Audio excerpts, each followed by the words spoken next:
60 years. It is really incredible when you think about it. And I'm proud to work with so many people that continue this great tradition. So, and I understand when I sit in Claire McCullough's office, I love to tell people when they come into my office the history of Claire McCullough and how he was one of the leaders of the NAB and actually was the founder of the NAB headquarters down in Washington. They forever named the Hall of Fame, Broadcasting Hall of Fame room was called the Claire McCullough room. And when they put Bob Hope and Lucille Ball in the Hall of Fame, they put their statues in the Claire McCullough room. Well, the very first time I ever walked into Channel 8, I was a brownie watching Percy Platypus. I remember my troop number, I remember my troop leader, Mrs. Chambers, and I remember walking into Studio A. Of course, I didn't know what it was then. You'd see like Bill Saylor walk by, or Wendell Woodbury, or Dick Hawksworth, or John McElharney, or it was just such a heady experience. You know, WGAL is the station I grew up, watching. I'm a York native, and some of my best memories, at least of television back in the 60s, was getting up every Saturday morning and watching, the Covered Wagon Theater and the Saturday morning westerns. So to work at Channel 8, was sort of a dream come true. The nicest thing, the most wonderful thing about my job is being able to literally serve a community that I love so much.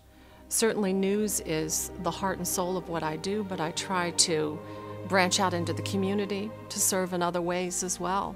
I think we're not just a news station or a programming station, but we're part of this community, and I think that's what sets this station apart from a lot of stations across the country.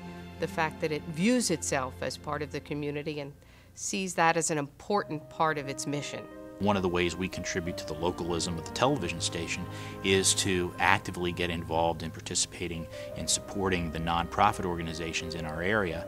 I could ask you to name an organization, a charitable organization, and if you did, you would probably name one that we work with. I mean, you talk about the Salvation Army Coats for Kids, you talk about the United Way and the Jefferson Awards and all the other programs that we work with them on, the Red Cross, the programs, the Fire Hurts program, and other programs, especially when there are disasters. We do all kinds of things for the Red Cross.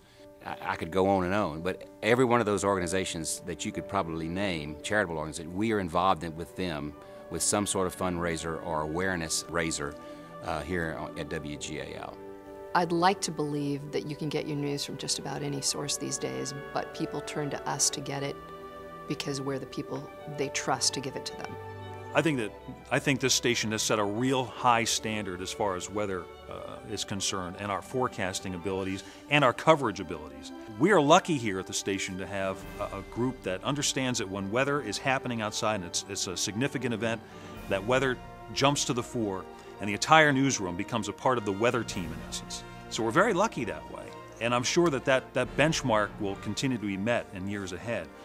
Well, the people, I mean, some of the people here are some of my best friends. Ron Martin, Pat Princeby, and I are both just last year celebrated 25 years. Kim Lemon is a good friend. Brian Roach is a good friend. A lot of people here on the set, at the station are good friends. And Susan Shapiro and Dick Hawksworth are two of my best friends. I've spent mornings for over 20 years drinking coffee and talking about the weather with them. So yeah, this place has a real fond part of my heart, for sure. You realize the kind of history this place has, and there's a reason that people stay here for so long. There's a reason there's a Dick Hawksworth that was able to be here for 40 years, and Kim Lemon, has been here for quite some time. And I think it's a privilege to work for an organization that has been such a big part of people's lives.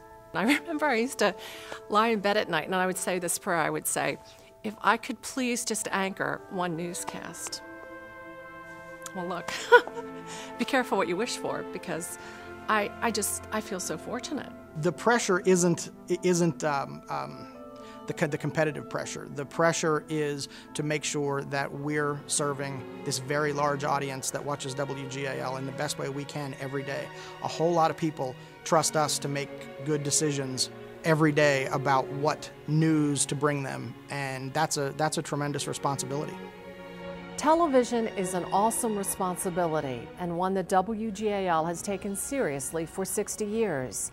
And part of the reason we're such a trusted part of your lives is the fact that WGAL literally helped to create the medium.